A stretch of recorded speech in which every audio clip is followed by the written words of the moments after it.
وخير الهدي هدي سيدنا محمد صلى الله عليه وسلم وشر الأمور محدثاتها وكل محدثة بدعة وكل بدعة ضلالة وكل ضلالة في النار. رب اشرح لي صدري ويسر لي أمري واحلل عقدة من لساني يفقهوا قولي. أما بعد أيها الإخوة والأخوات أحييكم بتحية الإسلام. السلام عليكم ورحمة الله وبركاته.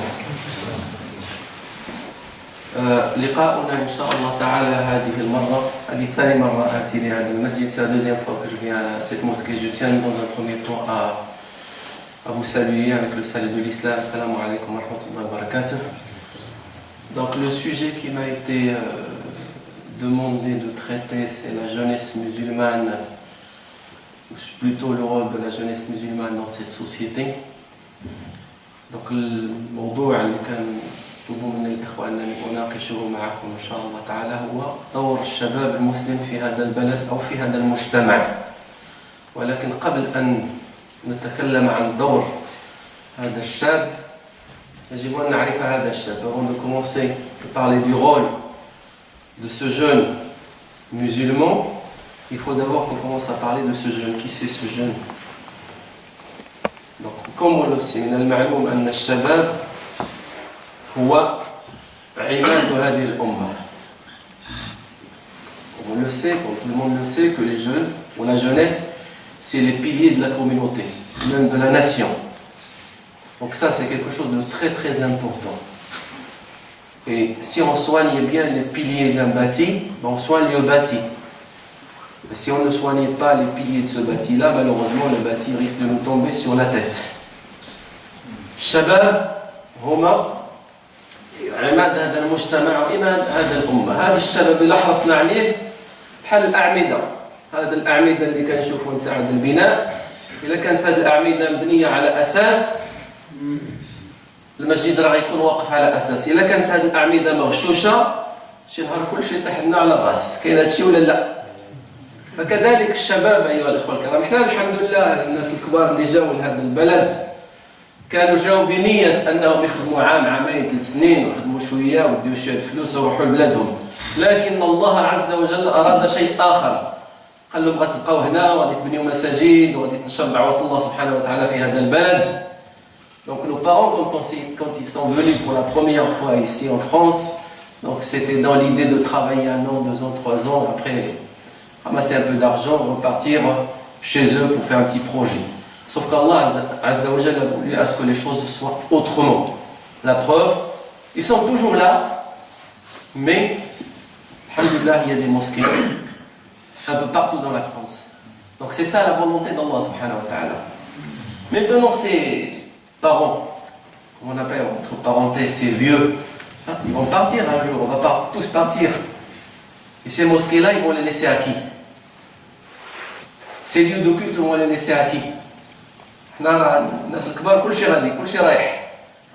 ولكن هذه المساجد هذه وهذه بيوت الله سبحانه وتعالى لمن غنخليوها؟ إلا ما خليناهاش للشباب أمثال هذه الوجوه. Si on ne laisse pas ces jeunes qui vont prendre le flambeau par la suite, qui prennent la responsabilité, qui c'est qui va la prendre?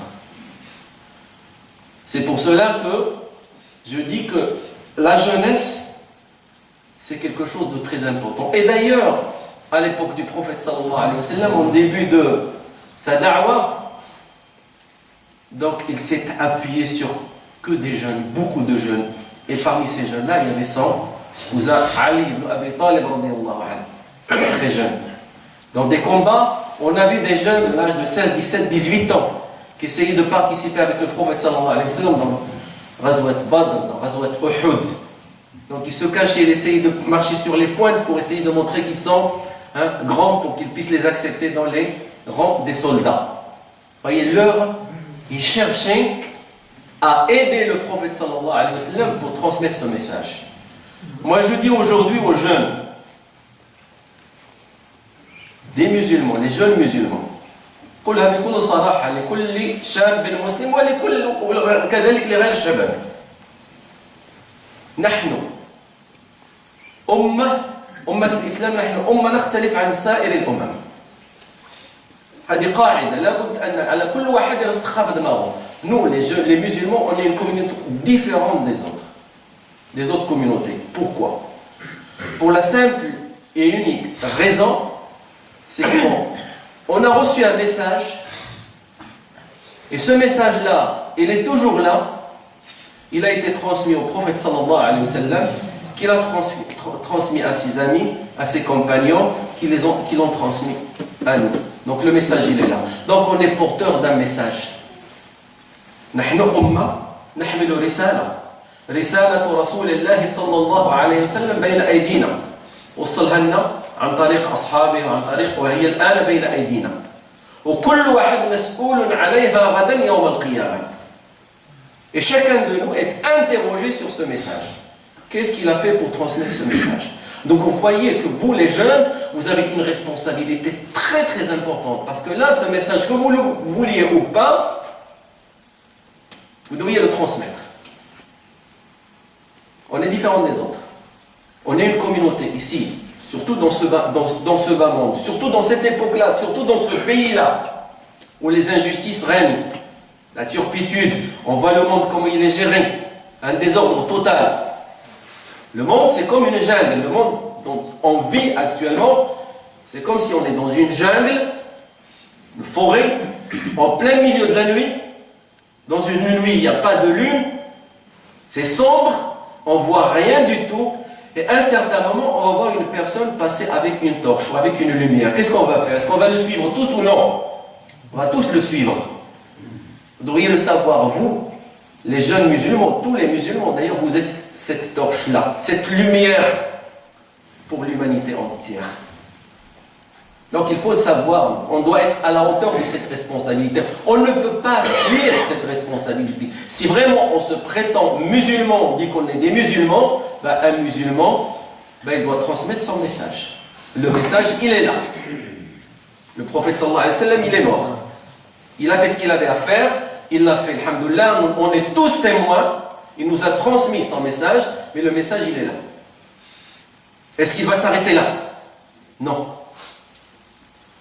Nous, comme je l'ai dit, on est cette lumière, d'autant plus dans ce pays-là. Alhamdoulilah, on a vu dans plusieurs mosquées, il y a des convertis, il y a ces gens-là qui viennent, qui se convertissent à l'islam. Mais grâce à Allah subhanahu wa ta'ala d'abord, grâce à ses parents, à ses vieux. On dit de temps en temps, ses vieux, parce qu'ils avaient l'idée de travailler, rentrer chez eux, sauf qu'ils sont restés, ils nous ont construit ces maisons-là. Ils ont fait leur devoir. Nous, qu'est-ce qu'on va faire? Qu'est-ce qu'on va faire avec ces mosquées-là? Mais un musulman, ou un jeune musulman, la première des choses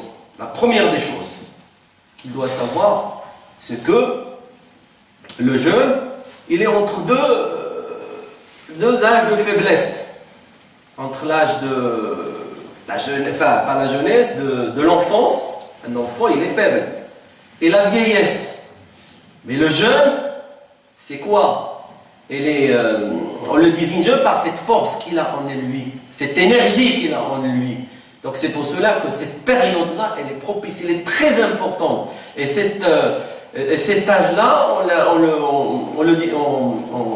on le situe entre 15 et 40 ans.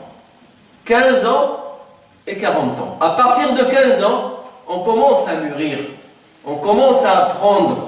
Il ne faut pas attendre 40 ans ou 50 ans ou 60 ans pour apprendre. C'est à cet âge-là. À cet âge-là qu'on doit commencer à apprendre. À 15 ans. Allah subhanahu wa ta'ala, il le disait dans un verset coranique. Hatta idha balagha ashuddahu wa balagha 40 sana. Le prophète sallallahu alayhi wa sallam a eu la révélation à quel âge? À 40 ans. Donc il se préparait. À partir d'un jeune âge. Donc à partir de 15 ans, on commence à se responsabiliser. Mais quand on voit notre jeunesse maintenant, il y a des questions à se poser. Je ne les pose pas, mais chacun doit les poser lui-même. Quand on voit notre jeunesse maintenant, pas à 15 ans, même à 25 ans, même à 30 ans, il y a des questions à se poser. Donc c'est pour cela qu'aujourd'hui, et si on regarde aussi Ibrahim alayhi salam, son combat, il a commencé à quel âge? C'est quand il était jeune, son combat avec les associateurs, à l'époque de son père, son combat, il a commencé à il était jeune.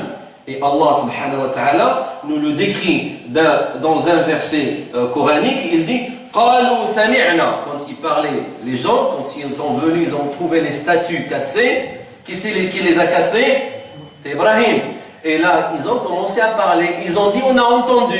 Qu'est-ce que vous avez entendu? On a entendu un jeune homme qui disait du mal de ces statues. C'est lui qui les a cassées. Donc il était jeune. Allah subhanahu wa ta'ala le cite. قالوا سمعنا فتى c'est quoi? C'est un jeune. فتى يذكرهم يقال له Ibrahim. Donc même Ibrahim alayhi salam, tous les prophètes, bien sûr, et même notre prophète sallallahu alayhi wa sallam, il a eu sa prophétie à un âge jeune, à 40 ans. Donc c'est le summum de cette jeunesse. Ça y est, il est mature. Il a atteint cette maturité à 40 ans. Donc il ne faut pas attendre 40 ans pour commencer à dire voilà, ben, je vais commencer à réfléchir, comme ils disent certains jeunes. Certains jeunes, ils disent, ouais, mais je suis encore là, je suis encore petit, je vais attendre quand je vais vieillir, je vais me prosterner, je vais aller à la Mecque, je vais me repentir, je vais faire ci. Non, mon frère, non. Donc là, regardez, c'est entre 15 et 40 ans. À partir de 15 ans, on commence à réfléchir. On commence à se poser des questions. On commence à se poser ce genre de questions. Pourquoi je suis sur cette terre? Et d'ailleurs, on va commencer par là. Donc aujourd'hui, si on veut comprendre cette jeunesse, ou le jeune veut comprendre pourquoi il est là, la première des choses qu'il va dire, pourquoi je suis créé? Pourquoi Allah Azza wa Jalla m'a créé? Et chacun doit répondre à cette question. Pourquoi on est sur cette terre? La réponse, elle est facile. Je pense que tout le monde connaît la réponse. Pourquoi on est sur cette terre? C'est qui peut me répondre? Les jeunes. Hein? L'adorer. L'adorer. وَمَا خَلَقْتُ الْجِنَّ وَالْإِنسَ إِلَّا لِيَعْبُدُونِ. Allah Azza wa Jalla dit, je n'ai créé les djinns et les humains pour qu'ils m'adorent. C'est tout. Donc la réponse, elle est facile. Donc voilà la raison de ton existence sur cette terre. C'est d'adorer Allah Azza wa Jalla. Ouais, tu vas me dire, oui, mais l'école, le travail, tout ce qui va à côté, oui, il faut le faire. Et il faut le faire bien. Il faut le faire bien. Travailler à l'école bien, réussir ses études bien, il faut le faire comme il le faut. Avoir une maison, oui, il faut l'avoir. Travailler, avoir un beau poste, pourquoi pas? Mais il ne faut pas que ce soit ça ton but dans la vie. Tout ça, ce ne sont que des moyens. Ce ne sont que des moyens pour que tu puisses exercer le but noble pour lequel tu as été créé sur cette terre. Il ne faut pas que tu passes à côté de ça. Il ne faut pas que tu passes à côté de ce but noble qui est l'adoration d'Allah subhanahu wa ta'ala. Donc c'est pour cela que cette première question c'est Limada khuliqt, pourquoi je suis créé? Malghaya min wujudi, pourquoi? Quelle est la raison de mon existence sur cette terre-là? Donc, comme je vous dis, la réponse elle est simple. Lakin as-su'al al-aham. La vraie question, c'est Hal hayati, est-ce que ma vie, attention, ma vie, il n'y a pas que ma vie, mes actes, mes paroles, mes pensées, mes douleurs, ma joie, tout ce que je subis sur cette terre, est-ce que c'est pour Allah Azza wa Jalla ou pour autre chose? C'est ça. La vraie question, c'est ça. Mes paroles, chaque parole que je dis, est-ce que c'est pour Allah Azza wa Jalla ou pour autre chose? Même quand tu vas à l'école, quand tu travailles à l'école, tu travailles honnêtement, raisonnablement, d'une façon sans triche, sans rien du tout. Tu le fais pour Allah Azza wa Jalla, pour acquérir un savoir, pour acquérir peut-être un diplôme qui va te permettre de travailler, qui va te permettre d'avoir un poste honorable, qui va te permettre de gagner bien ta vie, pour pouvoir, bien sûr et bien évidemment, assurer la fonction la plus noble qui est l'adoration d'Allah subhanahu wa ta'ala. Donc ça, c'est la première ou c'est la première des choses sur lesquelles le jeune, même plus que le jeune, pas que le jeune, doit méditer. C'est ça. Quelle est la raison de mon existence sur cette terre? Est-ce que tout ce que je fais, est-ce que c'est pour Allah Azza wa Jal? Allah Azza wa Jal, il nous le rappelle dans un verset coranique. قال الله عز وجل في كتابه الكريم قل, il parle avec Muhammad sallallahu alayhi wa sallam, قل إن صلاتي ونسكي ومحياي ومماتي لله رب العالمين. Dis, Ya Muhammad, dis, ma prière, mes actes de dévotion, ma vie, ma mort, c'est pour Allah Azza wa Jal. Tout ce que je fais sur cette terre on doit chercher la satisfaction d'Allah subhanahu wa ta'ala. Voilà le premier point. Si vraiment je dois assurer ou je cherche même mon rôle dans cette société, il faut d'abord que je réponde à cette question. Est-ce que vraiment tout ce que je fais pour Allah ou je le fais pour autre chose? قل إن صلاتي ونسكي ومحياي ومماتي لله رب العالمين لا شريك له وبذلك أمرت وأنا أول المسلمين. Ça c'est le premier point, c'est un point très important. Donc, regarde-toi, regarde-toi. ماذا يملأ قلبك؟ شنو هي الأشياء اللي معمرة قلبك؟ Quelles sont les choses qui remplissent ton cœur? Parce que le cœur, ou tu le remplis par dhikr Allah subhanahu wa ta'ala, ou il est rempli par autre chose. القلب ديالك كما يقول الله عز وجل في كتابه الكريم يوم لا ينفع مال ولا بنون إلا من أتى الله بقلب سليم. قلب سليم. La clé du paradis, si tu veux rentrer au paradis, comme il le dit Allah Azza wa Jalla dans un verset coranique, le jour où ni tes biens, ni tes enfants ne te seront d'aucune utilité, sauf si tu viens avec un cœur pur, salim, pur. Donc là, tu te poses la question maintenant, quelles sont les choses qui remplissent mon cœur? Mon cœur, qu'est-ce qu'il aime? Quelles sont les choses aimées par mon cœur? Chacun doit poser cette question. ما هو الشيء الذي يملأ قلبي؟ ماذا تحب؟ Qu'est-ce que tu aimes? Quelles sont les choses que tu aimes? Allah subhanahu wa ta'ala, الرسول صلى الله عليه وسلم يخبرنا لا يؤمن أحدكم حتى يكون الله ورسوله أحب إليه مما سواهما. Personne ne croit sauf si Allah et son prophète sont les premiers que tu aimes, les premiers qui remplissent ton cœur. Donc il y a des gens qui aiment autre chose. Leurs cœurs sont remplis par l'amour d'autre chose. Maintenant, tu dois te poser cette question. Mon cœur, qu'est-ce qu'il aime? Man tuhib. Wa limada tuhib. Si tu aimes quelque chose ou tu aimes quelqu'un, pourquoi tu l'aimes? Est-ce que tu l'aimes pour Allah Azza wa Jal ou tu l'aimes pour autre chose? Quand tu aimes un frère, tu lui dis. كنتي كتبغي واحد الاخ ديالك كتمشي عنده تقول له احبك في الله. Je t'aime pour Allah Azza wa Jal. Et lui, il doit te répondre أحبك الله الذي أحببتني من أجله. Allah, il t'aime parce que tu m'as aimé. Pour lui. Donc, est-ce que tu l'aimes pour Allah Azza wa Jal ou tu l'aimes pour autre chose? Pour des choses futiles de ce bas monde. Donc, ce sont des questions qu'il faut se poser si vraiment on veut être comme nos prédécesseurs, nos jeunes prédécesseurs. À l'époque Salaf al-Salih, à l'époque du prophète sallallahu alayhi wa sallam. Leur préoccupation, c'était quoi? C'est de remplir leur cœur par l'amour du prophète sallallahu alayhi wa sallam.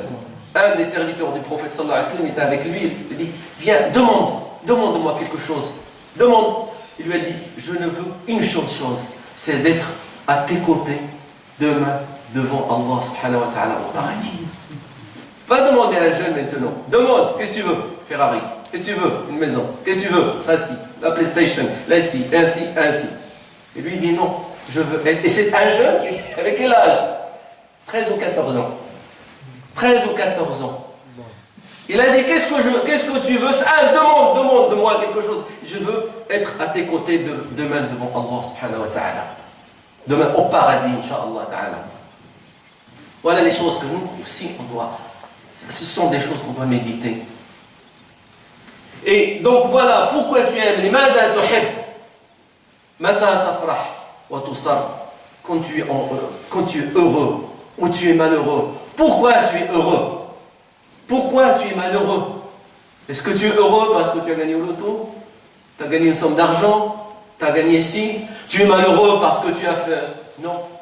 Même cette joie, même ce bonheur, ou même ce malheur, il faut qu'il soit pour Allah subhanahu wa ta'ala.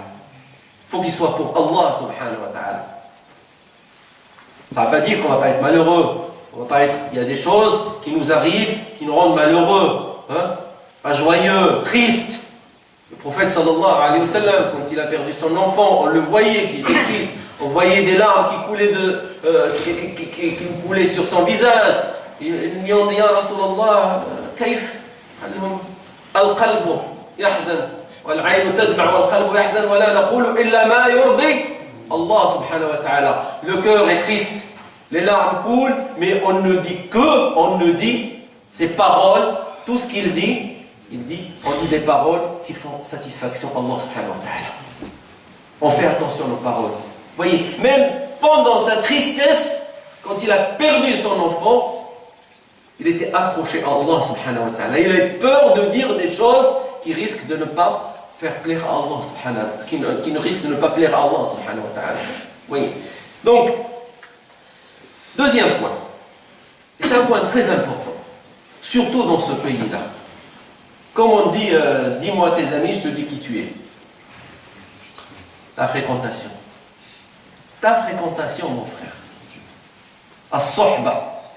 الرسول عليه الصلاة والسلام لما كان غيهاجر من مكة إلى المدينة il a cherché un ami qui l'accompagnait. On est en pleine période de l'hijra. Hijrat al-Rasoul عليه الصلاة والسلام من مكة إلى المدينة. Il n'est pas parti tout seul. Il est parti avec un ami à lui. C'était qui? Son meilleur ami, ami intime, Abu Bakr as-Siddiq radiyallahu anhu. Abu Bakr as-Siddiq. Donc avoir des amis, certes, c'est pas interdit. Multiplier les amis aussi, attention, il faut se méfier.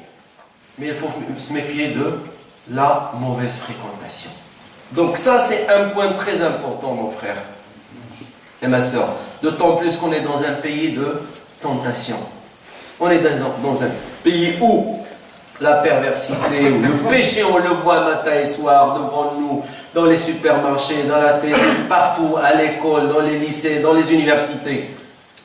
Si tu n'as pas un ami intime, proche, à qui tu dois te confier, un ami qui te fait penser à Allah subhanahu wa ta'ala, un ami qui, quand tu le vois, t'as honte de commettre le péché en sa présence. Hein? C'est ça l'ami qu'il faut avoir. As-sohba as-saliha. Parce que les amis, on en a. Alors là, il y a des milliers.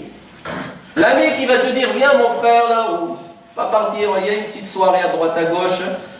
Alors, on va y aller dans la boîte de nuit, on va y aller faire ci, on va y aller faire ça. C'est l'heure de la prière, il ne te fait même pas penser à la prière.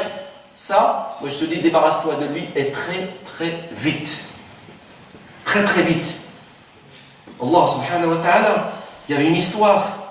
À l'époque du prophète sallallahu alayhi wa sallam, il y avait un verset coranique qui dit يَوْمَ يَعَضُّ الظَّالِمُ عَلَى يَدَيْهِ يَوْمَ يَعَضُّ الظَّالِمُ عَلَى يَدَيْهِ le jour où l'injuste se mordra les deux mains.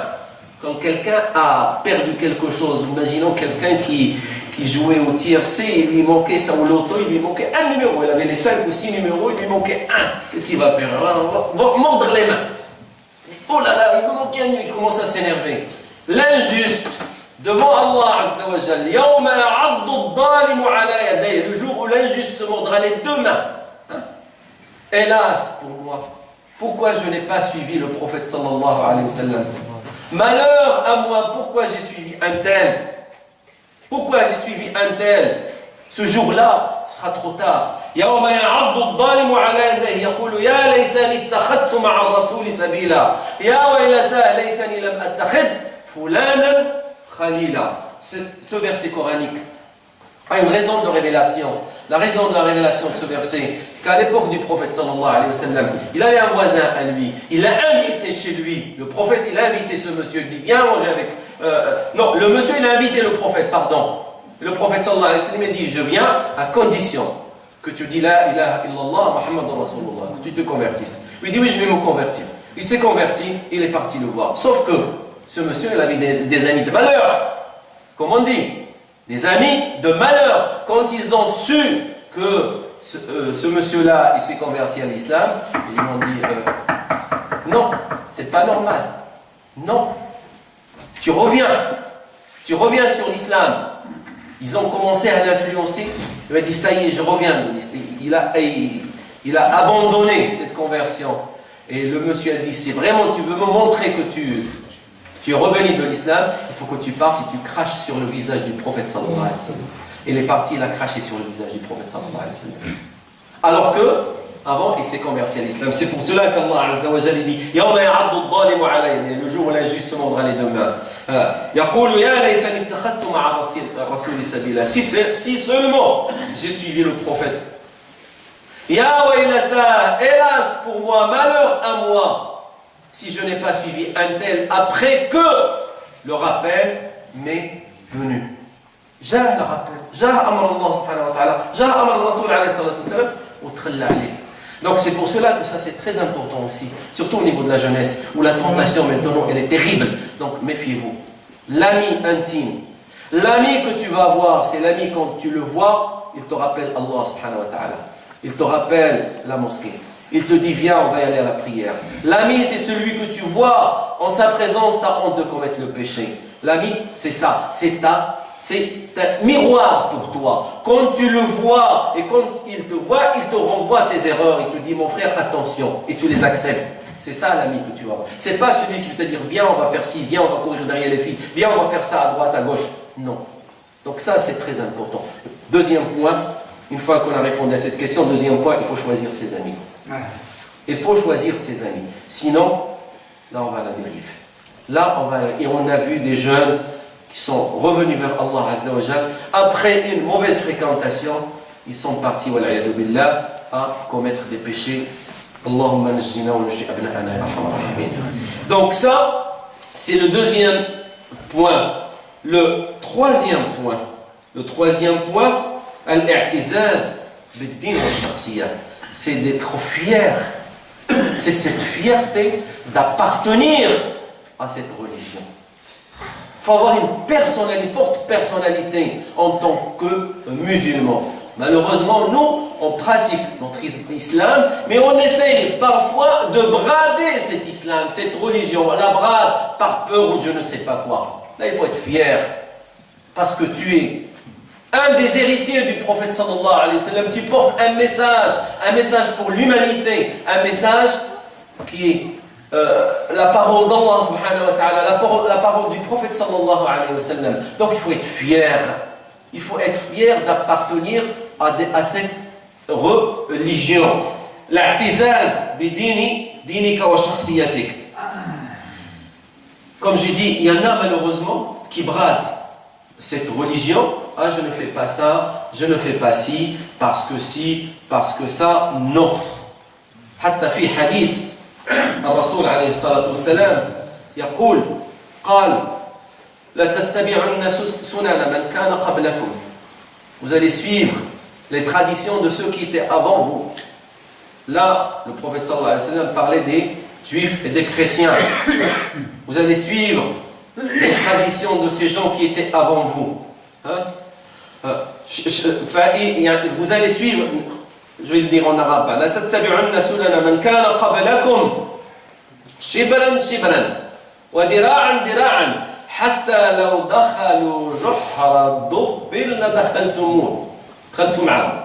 Vous allez les suivre pas à pas, même s'ils ont dans le trou d'un animal, vous allez les suivre.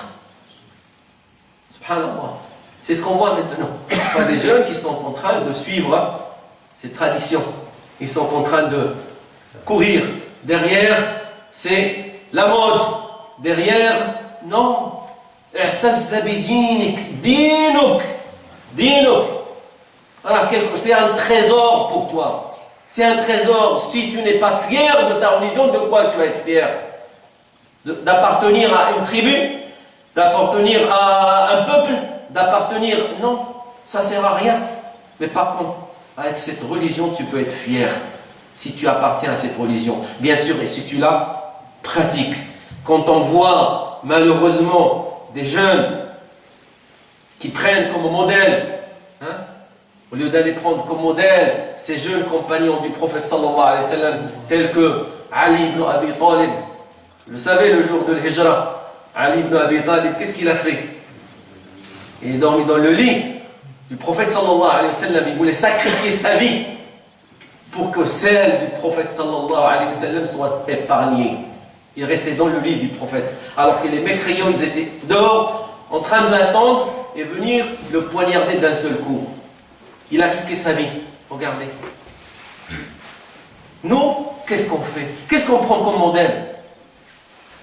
Des chanteurs, des footballeurs, des acteurs. Et lui, il a fait une crête ici, moi aussi je vais faire la crête ici. Et lui, il a mis des cheveux, il les a dressés comme ça avec je ne sais pas quel gel ou je ne sais pas quoi. Aussi, moi aussi je vais le faire. Parce que c'est son idole. Il ne voit que lui. Il respire que par lui. Donc là, attention. Attention. Ça, c'est le hawa. C'est shaitan. Ce sont des humains. Pourquoi je vais les prendre comme modèle? On prend des jeunes, tu vas lui dire, est-ce que tu peux me raconter la vie du prophète sallallahu alayhi wa sallam? Il est mort à quel âge? Il a eu la révélation à quel âge? Il a eu combien de femmes? Il a eu combien d'enfants? Est-ce qu'il a eu des filles? Est-ce qu'il a eu des garçons? Je vous jure qu'il y en a pas mal qui ne vont pas pouvoir répondre. Mais par contre, si tu leur dis, Zidane, il a eu quel âge? Il gagne combien? Il a ci, il a ça, ils vont répondre. Ils ont la bibliographie de Zidane. Ils ont la bibliographie de Cristiano Ronaldo. Ils ont la bibliographie de... Et là, on ne gagne rien du tout en plus. Je parle de la vie de Zidane, je parle de lui, je ne gagne rien du tout. Mais par contre, si je cite la vie du prophète sallallahu alayhi wa sallam, je gagne des hasanats. Je gagne des hasanats. Donc ça aussi, attention. Attention à suivre la mode comme ça. On voit maintenant des jeunes avec des pantalons. La nouvelle mode, déchirer ça va. Mais là, c'est à moitié, on voit la moitié de leurs fesses. Je suis désolé, la moitié, le pantalon, il est en bas. Ensuite, là, moi, j'ai vu des Arabes. Je suis enseignant dans un lycée. Ils viennent le matin, je vois la moitié de leurs fesses. Ça, c'est la mode. Ils disent c'est la mode. Mais quelle mode? Je ne sais pas. On suit quelle mode? On suit qui?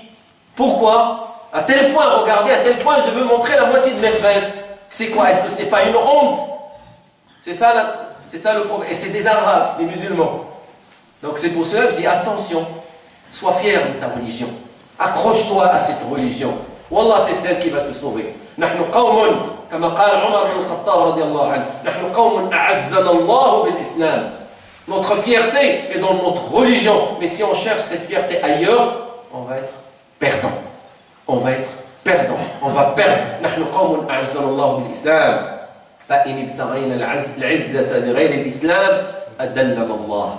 Regardez la communauté musulmane, regardez les musulmans maintenant, regardez ce qui se passe maintenant à Gaza. Nos frères et sœurs, enfants, femmes, hommes, ils sont en train de se faire massacrer aux yeux de tout le monde. Donc c'est pour cela que là, il faut être fier. On tient un trésor. Un trésor, c'est cette religion. Quatrième point. Il y a autre chose. On regarde, là c'est la mode maintenant, et on le voit un petit peu partout dans le monde musulman. Le foot. Voilà, moi je suis une équipe. J'aime une équipe. J'aime le Barça, j'aime le Real, j'aime Paris Saint-Germain, j'aime Bordeaux, je suis capable de tuer pour Bordeaux. Je suis capable de tuer pour Marseille. Je suis capable de tuer pour le Barça. On a vu ça. Des guerres. Imagine des jeunes qui vont prendre leur voiture. Ils vont courir tous pour aller dans un stade. Ils vont crier, ils vont siffler, ils vont chanter, ils vont lever des drapeaux. Quoi? Ils ont libéré la Palestine? Non, c'était juste un match de foot. Ils ont gagné la coupe. Et c'est ça, les jeunes. Regardez où est-ce que notre jeunesse est en train de perdre son temps. à suivre des matchs. C'est pas interdit de jouer au foot, attention. C'est pas interdit de faire du sport. Mais à ce point-là, jusqu'au point où il y ait des guerres parce que j'aime une équipe. Si tu n'aimes pas mon équipe, tu es mon ennemi. Si tu ne défends pas mon équipe, tu es mon ennemi. Et ça, on le voit. On a vu le problème, c'est arrivé avec le match de foot Algérie-Égypte. Vous avez vu ce qui s'est passé? Il y a des morts même pour un match de foot. Donc attention, ne tombez pas dans ces pièges-là. Il y a d'autres choses beaucoup plus importantes que ça. Donc, 5e point. 5e point. Est-ce que vraiment tu es un homme? Je me pose la question, moi aussi, attention. Quand je parle homme, je ne parle pas de mâle ou femelle. Attention. Là, on est tous des mâles présents. Peut-être qu'il y a des femelles à côté, des femmes, mais je parle d'un vrai homme, ce qu'on appelle dans l'arabe al-rujula. Il faut se poser cette question. Est-ce que vraiment je suis un homme? Un homme, qu'est-ce que ça veut dire vraiment ce mot-là, al-rujula? Parce qu'il y en a qui disent, ouais, ben, je suis l'homme. Moi, je suis l'homme. Non. Il y a des mâles, oui. Mais est-ce qu'il y a des hommes? Ça, il faut se poser la question. C'est une question très importante. Et chacun doit se poser cette question. Est-ce que le fait d'être un homme, est-ce que le fait de s'habiller avec la mode est un homme? Est-ce que le fait de se mettre devant un miroir chaque matin, mettre le gel, essayer de mettre du maquillage, et je vais sortir, je suis un homme? Est-ce que le fait d'avoir une voiture, dernier modèle, et courir faire la course dans les rues, je suis un homme? Non. Non. Allah subhanahu wa ta'ala, dans le Coran, هذا كلام الله عز وجل ليس كلامي. Et nous a précisé ce que c'est que les vrais hommes. في آية من القرآن الله سبحانه وتعالى في كتابه الكريم يقول في بيوت أذن الله أن ترفع ويذكر فيها اسمه يسبح له فيها بالغدو والآصال. شكون؟ رجال. Des hommes. رجال لا تلهيهم تجارة ولا بيع عن ذكر الله. Ni le négoce, ni le troc ne les fait distraire sur l'évocation d'Allah subhanahu wa ta'ala, ni sur salat, l'invocation d'Allah, ni sur la prière, ni sur l'acquittement du zakat. Parce que ces gens-là, ils redoutent un jour, et ce jour-là, il viendra d'être devant Allah. Voilà les vrais hommes. L'homme, ce n'est pas celui qui va soutenir Marseille, ou celui qui va soutenir Paris Saint-Germain, ou celui qui va soutenir, et il est fier, Marseille a gagné, voilà, il commence à crier, il levait la main en haut, levait la main, un drapeau avec la main droite, l'autre drapeau avec la main gauche. Non. L'homme, c'est celui qui a peur, c'est celui qui, son cœur est attaché à la mosquée. Fi buyutin adina Allah, dans des maisons, entre parenthèses, des mosquées, dans des maisons. Allah a donné l'ordre d'être élevé. Fi buyutin adina Allah an turfa. C'est lui qui a donné l'ordre. An turfa. Wa yudkara fiha ismuhu. Et son nom va être évoqué dans ces lieux-là. 5 fois par jour. Plus que 5 fois par jour. Si tu veux, tu peux évoquer Allah subhanahu wa ta'ala 1 million de fois par jour si tu veux. On est là, on est en train d'invoquer Allah. On est en train d'évoquer Allah subhanahu wa ta'ala. Donc pas uniquement pendant les prières. On peut à n'importe quel moment. Dans la mosquée, en dehors de la mosquée, même en conduisant ma voiture, même en travaillant, même partout. Mais ces lieux-là sont réservés pour les hommes. Ceux qui viennent à la mosquée, ça c'est des hommes. Mais celui qui reste chez lui, dans sa maison, éloigné de la mosquée, pour X raisons, je ne sais pas, parce qu'il y a un tel dans la mosquée, je ne viens pas dans la mosquée, parce qu'il y a flan, parce qu'il y a flan, parce qu'il y a flan, il essaie de trouver des excuses, والشيطان يزين له في هذه الأمور ويبتعد عن بيت الله. سميناها ماذا؟ وأن المساجد لما القدور المحمد العبد السلام المغاربة الجزائريين الريافة الشلوح لسميتو لما بيوت الله وأن المساجد لله والله الذي لا إله إلا هو هذا الذي ينازع الله عز وجل في حقه فليخف على نفسه. يجي يقول لك لا هذا الجامع سيدي ماشي ديال المغاربه، هذا الجامع الجزائريين، لا هذا الجامع ماشي الجزائريين هذا ديال المغاربه، لا هذا الجامع ديال اليافا، لا هذا الجامع ديال الشلوح، لا هذا الجامع ديال ودينا عن الشيطان. راه هذا بيت الله، لا mosquée est réservée pour c'est la maison d'Allah subhanahu wa ta'ala. Nous on est juste des personnes au service de ce lieu pour essayer d'avoir quelques hasanat. Donc on doit se méfier de ça. On doit faire attention à ça. Donc je disais que dans ces lieux qui sont les maisons d'Allah Azza wa Jal, ben c'est les hommes qui viennent vers ces mosquées. Même les jeunes. Les jeunes. Et Allah Azza wa Jal nous dit, le prophète sallallahu alayhi wa sallam nous dit dans un hadith très important pour les jeunes. Tu imagines le jour où on va être devant Allah Azza wa Jal, le jour du jugement. On va être tous devant Allah Azza wa Jal. Le soleil est trop proche de nos têtes. غدا يوم القيامة نكون واقفين أمام الله عز وجل والشمس قريبة من رؤوسنا. كل واحد ورافع الذنوب ديالو وصل العرق ديالو وصل على حسب الذنوب ديالو. هل اللي عند الركبه ديال الكعبه ديالو، هل اللي عند الركبه ديالو، هل اللي عند لي هونش ديالو، هل اللي عند السره، هل اللي عند هنا، هل اللي مغطوس في العرق ديالو من كثرة ذنوبه. والله سبحانه وتعالى في هذا اليوم هناك أناس الله سبحانه وتعالى غادي يحفظهم ويغطيهم وينجيهم ويديرهم تحت الظل ديالو يوم لا ظل إلا ظله. منهم شاب نشأ في عبادة الله. شاب نشأ في عبادة الله. Le jour où on va être devant Allah Azza wa Jal, où le sol va être très proche de nous, et chacun va être trempé dans sa sueur, au niveau de sa cheville, ses genoux, d'autres au niveau de l'ombril, d'autres ils sont complètement trempés en fonction de leur péché. À côté de ces gens-là, il y en aura d'autres qui vont être épargnés de ce châtiment-là. Et parmi ces gens-là qui vont être sous l'ombre d'Allah subhanahu wa ta'ala, un jeune qui a grandi dans l'adoration d'Allah subhanahu wa ta'ala. Tu ne veux pas ça pour toi, mon frère? Toi qui es jeune, tu ne veux pas être épargné de ce châtiment terrible. Regarde le soleil, maintenant il y a je ne sais pas combien de kilomètres loin de nos têtes. Et l'été, on transpire. Surtout quand on va dans nos pays chauds, Maroc, Algérie, tout ça, on transpire. Et même ici, imagine le soleil, il est au-dessus de ta tête. Tu ne veux pas ce jour-là être épargné. Tu ne veux pas être sous l'ombre d'Allah subhanahu wa ta'ala. C'est simple. Il faut que là, tant que tu es jeune, tu grandis dans l'adoration d'Allah subhanahu wa ta'ala. Dans un autre hadith, Allah subhanahu wa ta'ala يخبرنا لا تزل قدم عبد حتى يسأل عن أربع. حديث 5.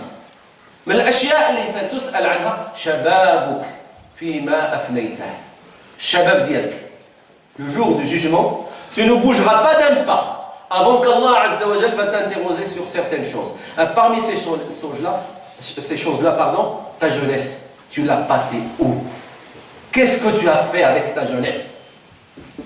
Il y en a des jeunes qui disent oui, je suis jeune, je suis encore jeune, mais j'attends d'avoir 40 ans, 30 ans, 40 ans, 50 ans, je vais aller faire un pèlerinage. Allah subhanahu wa ta'ala va tout me pardonner et après je reste dans le droit chemin. Mais mon frère, qu'est-ce qui te garantit que tu vas arriver jusqu'à 40 ans, ou 50 ans, ou 60 ans, ou 70 ans? La dernière fois, je suis parti à la mosquée de Castillon-la-Bataille. Le président de la mosquée est décédé. Quel âge il avait? 46 ans. Est-ce qu'il était malade? Pas du tout. Normal. En bonne santé. Il est parti passer ses vacances au Maroc. 3 jours après, il rentre chez lui. Après avoir fait sa prière, alhamdulillah, c'était quelqu'un de nashhadu lahu bidalik, kana min al-musallin, najullah azza wa jalla an yarhamah. Dakhala ila bayti, il est rentré chez lui, il a fait sa prière de Maghrib, la prière de l'Isha, il est rentré dans son lit, il a commencé à faire ashhadu an la ilaha illallah comme tous les soirs. Et à un certain moment, il a commencé à ronfler.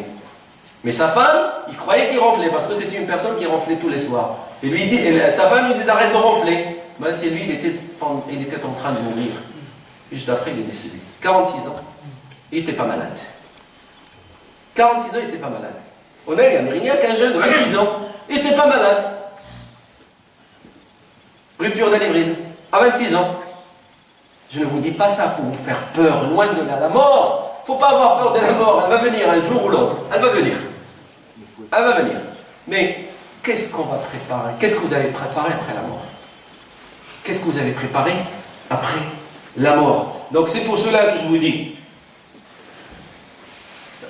Dernier point, pour qu'on finisse, Inch'Allah Ta'ala, pour ne pas vous retarder, c'est une question que chaque jeune doit se poser. Et pas uniquement les jeunes, même les vieux.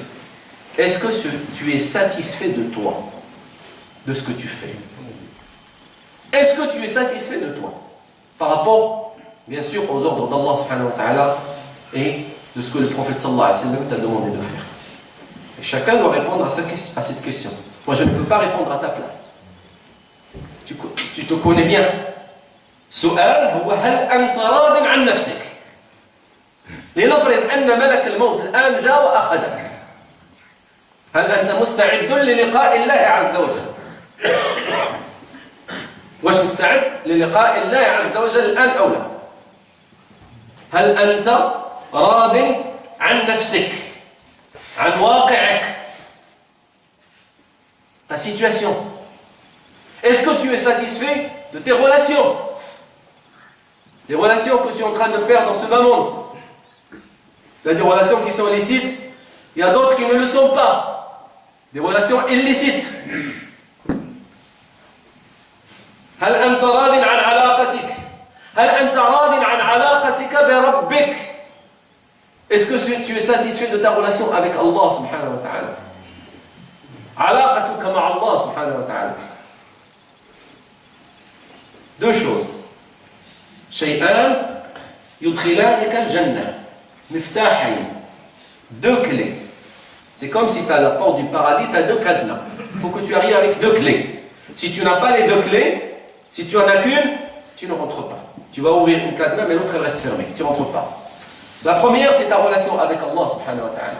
علاقتك مع الله. هل أنت من الموحدين؟ هل أنت تطيع الله عز وجل؟ هل أنت معصيتك تختفي على الناس وترتكب المعصية وتجعل أهون الناظرين إليك هو الله سبحانه وتعالى. علاقتك مع الله. Donc c'est cette relation avec Allah subhanahu wa ta'ala. Est-ce qu'elle est bien? Est-ce que vraiment tu adores un Dieu unique? Ou est-ce que sans que tu te rendes compte, tu lui associes d'autres choses? Est-ce que quand tu veux commettre un péché, tu te caches des yeux des humains, mais quand tu es seul, tu le fais et tu oublies qu'Allah subhanahu wa ta'ala te regarde, t'observe? Cette relation avec Allah azza wa jalla, est-ce qu'elle est sincère? Cette question, il faut se la poser. هل أنت راض عن أصدقائك? Tes amis, ta fréquentation. Ta fréquentation, est-ce que tu es satisfait de cette fréquentation? Et ça, tu réponds à ta question toi-même. On a abordé tout à l'heure le problème des amis de malheur ou bien les amis qui vont t'approcher d'Allah Azza wa Jal. Là, il faut faire le tri. Il faut faire le tri maintenant. Il ne faut pas attendre. عن علاقتك, عن تعاملك, ton comportement. Est-ce que tu es satisfait de ton comportement? Je l'ai dit tout à l'heure. Je dis, nous les musulmans, on est porteurs d'un message. Et ce message, il faut qu'on le transmette. Et pour le transmettre, le meilleur moyen, Wallahi alladhi la ilaha illa hu, le meilleur moyen pour transmettre ce message, c'est à travers le comportement. À travers le comportement. Il ne faut pas se voiler la face. Tu ne vas pas prendre l'épée, tu vas partir, tu vas dire en français, toi, tu te convertis, sinon je te tranche la gorge. Ça ne marche pas ça. Et le prophète sallallahu alayhi wa sallam n'a jamais fait ça. Et les compagnons du prophète n'ont jamais fait ça. L'islam, il n'a pas été répandu par l'épée. L'islam, il a été répandu par le comportement des musulmans. Quand on regarde notre réalité, Billah alaykum, est-ce qu'on donne l'exemple? Est-ce qu'on donne l'exemple? C'est, alhamdoulilah, il ne faut pas dramatiser. Il y a, alhamdoulilah, des jeunes. La preuve, ils sont là. Les jeunes qui sont là, déjà pour moi, c'est un exemple. Maintenant, cet exemple, il faut le transmettre à l'extérieur. À travers ton comportement, ta relation avec ton voisin. Avec tes parents. Comment tu te comportes avec tes parents? Est-ce que tu es ingrat avec tes parents? Est-ce que tu es poli avec tes parents? Quels que soient tes parents, musulmans ou non musulmans, même s'ils sont mécréants, même s'ils adorent le feu, même s'ils insultent Allah subhanahu wa ta'ala, ils insultent Ibrahim alayhi salam. Qu'est-ce qu'il disait? Ya abati, oh mon cher père. C'était un associateur. Allah azza wa jalla في القرآن يقولها وإن جاهداك على أن تشرك بما ليس لك به علم فلا تطعهما. C'est clair. وصاحبهما في الدنيا معروفا. C'est tes parents te demandent d'associer, il n'y a pas plus grand péché que d'associer Allah subhanahu wa ta'ala, c'est le plus gros péché. Si tes parents te demandent de lui associer quelque chose, une autre divinité, certes, il ne faut pas leur obéir. Tu dis non, non, moi j'adore un Dieu unique, mais reste en bon terme avec tes parents. تعاملك مع جيرانك، تعاملك مع آبائك، تعاملك مع زوجتك، تعاملك مع زوجك. Ton comportement avec tes parents, ton comportement avec ta femme, ton comportement avec ton mari, ton comportement avec tes enfants, ton comportement avec ton patron, ton comportement en conduisant. Comme il nous disait un des savants, il est passé à Mérignac, sans votre Hijaz, si vous le connaissez, il est passé une fois, il nous a fait un discours à Mérignac, à la mosquée de Mérignac. Il a dit voilà, le musulman, il s'identifie d'abord. Il s'identifie une langue barre. Sunna min sunnana Rasulillahi sallallahu alayhi wa sallam. On ne discute pas là-bas. Sunna. اللي دار قام بسنة من سنن رسول الله صلى الله عليه وسلم. لابا جلابه بحالي طاقيه فوق الراس السبحه معلقه في الطابلو دو بور في الريتروفيزور اللور ديال القران في الطابلو دو بور وغادي يكوندوي qu'est-ce qui passe? Il grille un feu rouge. Il y a un Français qui passe ou un non-musulman qui passe à côté, il voit ça, qu'est-ce qu'il va dire? Regardez, c'est le musulman. Ben, il s'est identifié, je suis musulman, il grille un feu rouge. Est-ce que griller un feu rouge, c'est pas un péché? Si, c'est un péché. C'est un péché. Tu as commis un péché. Celui qui fait ça a commis un péché. Parce qu'on ne respecte pas la loi. Or, je risque même de faire quelque chose de plus grave, c'est de tuer quelqu'un. Donc voilà, je m'identifie et après je fais des choses qui sont contre notre religion. Donc, j'avais dit tout à l'heure deux choses, deux clés te font rentrer au paradis. Ta relation avec Allah subhanahu wa ta'ala. Et deuxième point, ta relation avec les créatures d'Allah subhanahu wa ta'ala. Al-mu'amala, le comportement. Aktaru ma yudkhilu al-jannah husn al-khuluq. La chose la plus importante qui fait rentrer le maximum de gens au paradis, c'est le bon comportement. Aktaru ma yudkhilu al-mizan, la chose qui pèse lourd dans la balance, c'est le bon comportement. Al-Rasul alayhi salatu wa salam يقول في حديث معناه أنا زعيم بيت في أعلى الجنة. أنا الرسول عليه الصلاة والسلام يتكلم يقول أنا زعيم في بيت في أعلى الجنة. لمن هذا البيت؟ لمن كانت أخلاقه حسنة. Je suis l'émir d'une place très haut, أنا زعيم بيت dans une chambre au plus haut degré dans le paradis. C'est réservé à qui? Aux gens qui se comportent bien, qui ont un bon comportement. Donc c'est une âme redoutable qu'on a pour transmettre notre religion. Je vous l'avais dit tout à l'heure, au début, on est une lumière. Nous, on est une lumière. Et cette lumière-là, les gens, les non-musulmans, ils vont la voir comment? S'ils ne la voient pas à travers notre comportement. Mais quand on voit ce qui se passe dehors, à Paris, à Marseille, dans les grandes villes, quand on voit à chaque fois qu'il y a un problème, il y a du vol, il y a du rackettage, ou il y a de la drogue qui est vendue, on voit des Arabes et on voit des Noirs. C'est grave. C'est vrai. Les médias n'arrangent pas les choses aussi, parce qu'ils montrent que ces gens-là. Ils ne montrent pas ceux qui sont là, mais vous, ils ne vont pas vous montrer à la télévision. Vous êtes là, tranquille, à la mosquée, en train de prier, en train de parler de votre religion, ils ne vont pas vous montrer à la télévision. Mais ils vont montrer ceux qui ne font que du mal. Mais donc, moi, la meilleure façon pour que je puisse transmettre cette religion, c'est mon comportement. Un jeune, une fois à Paris, je crois que je l'avais raconté déjà ici une fois à la mosquée quand je suis venu, un jeune, à l'époque il y avait le franc. Il y avait le franc. Il est parti acheter quelque chose. Il avait un billet de 100 francs dans sa main. Il est parti acheter quelque chose, il y avait une caissière. Et la caissière, elle s'est trompée. Il lui a rendu la monnaie. C'est comme s'il lui a donné 500 francs. À l'époque, il y avait un billet de 500 francs. Lui, il n'a pas fait attention, il a pris le billet, il est reparti. Après, un peu plus loin, il est revenu. Il a dit à la femme, vous êtes trompée, madame. Et la femme, il commence à s'exciter. Ah non, non, vous n'allez pas me voler. Elle dit, non, non, calmez-vous, madame, vous m'avez donné trop. Ah, quoi? Vous m'avez donné l'équivalent de 500 francs et moi, je vous ai donné que 100 francs. Vous savez, 500 francs, c'est beaucoup. La femme, elle ne comprend pas. Oui, c'est vrai. Ah oui, il dit oui, madame. Mais il lui dit, vous êtes parti. Mais personne ne vous a vu. Vous êtes parti. Mais comment ça se fait que vous êtes revenu? Je dis, mais madame, moi, c'est personne ne m'a dit de revenir. Mais parce que moi, ma religion m'interdit de prendre des choses qui ne sont pas à moi. C'est haram alayya. C'est interdit dans ma religion. Wallah, cette femme, elle s'est convertie à l'islam. Par un comportement comme ça. Maintenant, il y a beaucoup de vieux. Je la raconte plusieurs fois. Et il y a un vieux, on l'a surpris en train de voler dans les grandes surfaces. Il lui dit, mon frère, qu'est-ce que tu fais? C'est haram. Elle dit, non, non, c'est pas haram. Non, c'est pas haram. C'est du jihad, on fait du jihad dans le kuffar. Subhanallah.